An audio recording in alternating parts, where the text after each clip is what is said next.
Hi. I have to admit, I have spent the entire day floating around feeling like the prom queen. And I'm not really sure why, because I've never been to a prom. I was only in high school. Gladys! I was only in high school in the U.S. for 3 months. 3 months my senior year. So I never went to a prom. But I was thinking about it and I realized, you know, I feel like the prom queen because I've read in Seattle, I've read in Portland, I've read in Cleveland, and I've read at the Bowery Poetry Club in Manhattan. But I've never read here in Berkeley. I've never read for the home team, and I just feel so thrilled to be here. So first I want to offer great thanks and appreciation to Mary Marcia and to Steve and to Rena for this beautiful space and this opportunity. I'm going to read a little section of my memoir before I start reading poems. And then I'm going to read a few poems from my chapbook, Blood Oranges, which came out in October. And I brought some copies of that with me. I didn't know if it was okay, but I did. And if anybody wants to purchase a copy, it'll be $5 and that will go to the gallery, the donation to the gallery. So I just wanted to know that. And then I'll read a few more poems from the chapbook that's going to be coming out on actually leap year, I just found out, February 29th, called Desire Lines. And I have some little covers, gorgeous. So I have some little covers that you guys can take a look at if you want to. Before I start with the memoir fragment, I do want to take just a couple of minutes to give you a bit of a backstory. And that is that I was born to a woman artist who had discovered that she was in the wrong marriage, in the wrong life, and didn't want a second child when she found out she was pregnant with me. And so when I was born, my mother wasn't around very much. She was off, you know, painting, taking classes, stuff like that.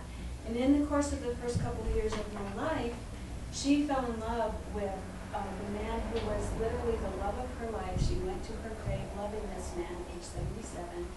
His name is Edward Dorn, and he is I would consider kind of a second-tier Black Mountain poet, but he does have a pretty big cult following, and he's anthologized.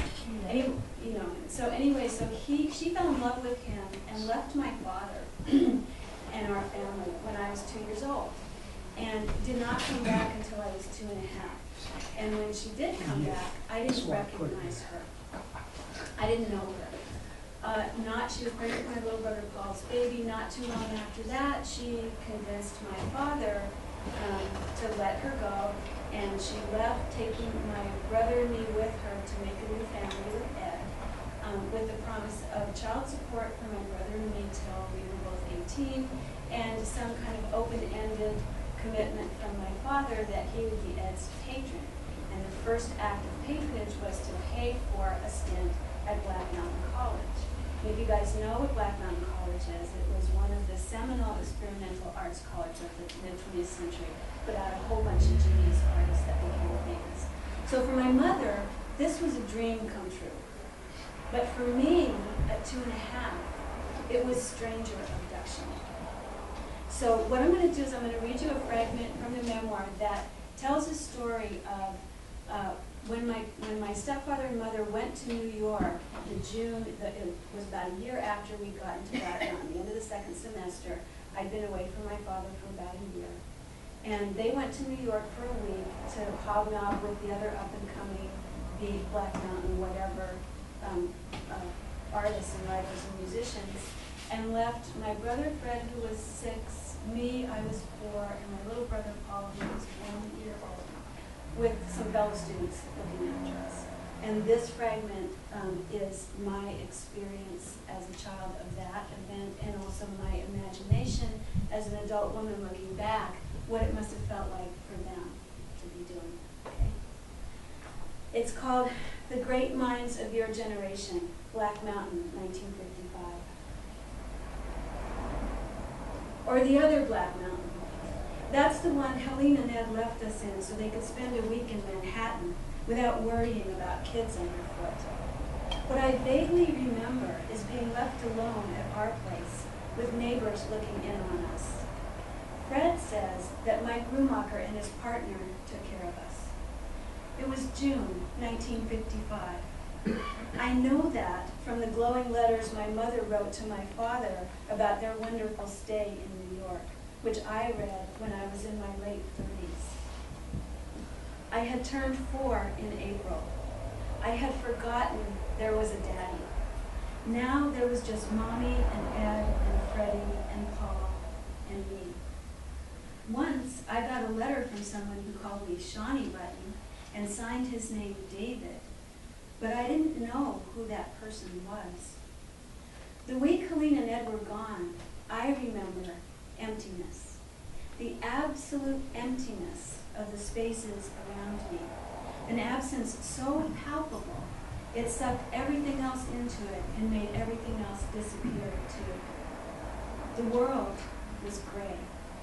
I remember bare rooms. I remember crying inconsolably, huddled on top of a pile of my mother's dirty laundry in a corner. I remember it as if I hadn't been her, hadn't been that desolate preschooler, as if I were seeing a grainy Super 8 clip, or as if I were looking at a black and white, slightly underexposed photograph. That's all I remember of the week they went off to New York City to do what they loved to do. What would that have been? What did you guys do that week, Mom? Drink and smoke and stay up all night in bars or studios or living rooms or kitchens of 4th floor walk-up tenements in the East Village where Leroy and Hetty Jones lived, with jazz musicians on the floor below and vegetables growing in pots on the roof, from which, in June, the view was breathtaking. The city was sparkling at night, the sounds more like music than traffic noise. You realized then where John Cage got it from. Sitting on that roof in canvas sling chairs, it all came clear. Smoking weed and drinking jug wine and talking, with the city's cacophony 4 stories down. The Empire State Building midtown. You could see it all lit up on the other side of the Chrysler Building. The lights on its radio spire flashing red. You could lose track of the time. Give yourself to the headiness of it, the romance of it, the sheer stimulation of arguing all night, of getting drunk, of getting high, of getting rowdy, of getting yourself thrown out of seedy bars, or the 5 spot in Mingus playing big as life right there in front of you, and talking it over in bed after as dawn broke, making love and talking it over on a mattress that somebody threw on the floor for you so you could camp out at their pad, talking trash about Ginsberg and Creeley and Leroy and Ferlinghetti on the coast and Diane de Prima and Paul Blackburn and Danny Levertov and Kerouac and names you knew would be associated, some of them, with greatness, the great minds of your generation. And you were among them. You were them. And back at Black Mountain, Charles Olson and musicians and painters and sculptors, Klein and de Kooning and Chamberlain, you knew them. You knew them all. You were part of that. You were.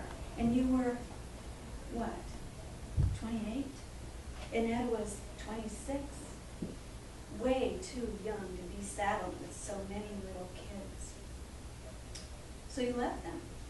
Understandably, you left them for a week. But you were sure it was okay. You'd asked some fellow students to look after them.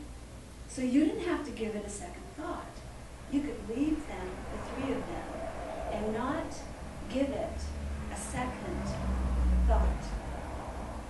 Was that how it was?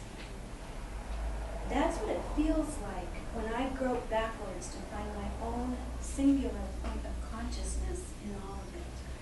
I remember the tear-sodden absence, gray, cold, hard, like the floor I would lie down on the pile of my mommy's laundry that she left there, in the corner, in her rush to get out, to get where they were going. This picture haunted me all my life, until relatively recently. The feltness of it haunted me The feltness of bleak sobs in a 4-year-old body, inconsolable, thumb in mouth, drool and slobber of tears, runny, snotty nose, tangled, baby-fine blonde hair, wailing, where mommy? Where my mommy? Where is my mommy? Where mommy? And that absence, as if every second were forever. Obviously by then I must have attached to her, since there was no daddy, and now even she was gone. How to get into writing the size of the space that memory held in me, and for how long? It can't be done. Words can't get there. They can't hold that size, that magnitude, that horizon to horizon earth and sky of desolation. Black, mountain,